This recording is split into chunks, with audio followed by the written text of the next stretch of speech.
Assalamualaikum warahmatullahi wabarakatuh. Perkenalkan, nama saya Syekh Kuncoro.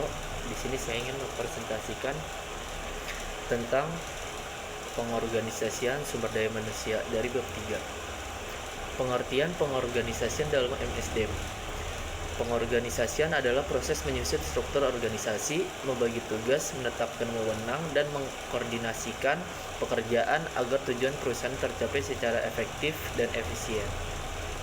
Selanjutnya ada tujuan pengorganisasian MSDM, yaitu yang pertama membagi pekerjaan agar jelas job desk-nya, yang kedua menempatkan orang yang tepat pada posisi yang tepat, dan yang ketiga menghindari tumpang tindih pekerjaan.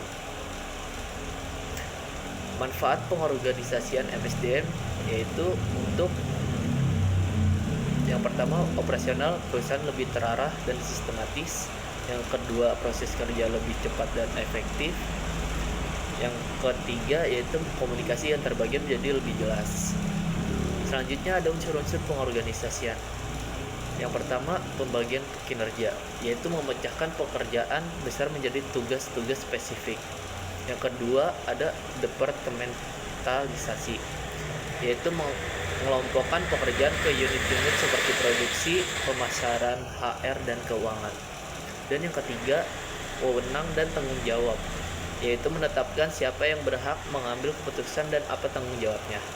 Selanjutnya ada rentang kendali, yaitu jumlah bawahan yang tepat diawasi seseorang manajer.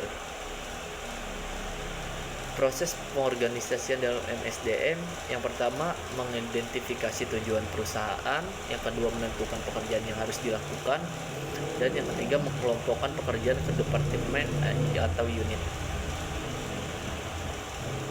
Bentuk struktur organisasi dalam MSDM yaitu ada struktur fungsional, yang kedua ada struktur divisional, yang ketiga ada struktur matriks, dan yang keempat ada struktur tim. Selanjutnya ada contoh pengorganisasian sumber daya manusia dalam perusahaan. Misal perusahaan manufaktur, ada direktur utama, manajer HRD, rekrutmen, pelatihan dan pengembangan, payroll, dan kesejahteraan karyawan.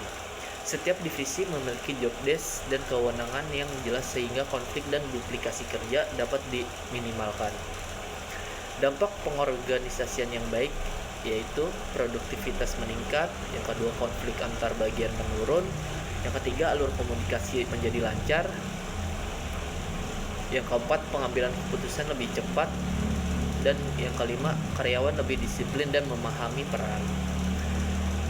Dampak jika pengorganisasian tidak efektif yaitu yang pertama tugas tumpang tindih, yang kedua konflik antar bagian meningkat, yang ketiga komunikasi menjadi buruk, yang keempat kinerja menurun, dan yang terakhir karyawan bingung dengan peran dan tanggung jawabnya. Kesimpulan, pengorganisasian SDM adalah proses mengatur dan membagi tugas setiap karyawan bekerja sesuai perannya. Dengan struktur yang jelas, pekerjaan lebih efektif, komunikasi lancar, dan produktivitas meningkat. Tanpa pengorganisasian yang baik, tugas menjadi tumpang tindih dan kinerja menurun. Sekiranya segitu saja, kurang lebihnya mohon dimaafkan. Wassalamualaikum warahmatullahi wabarakatuh.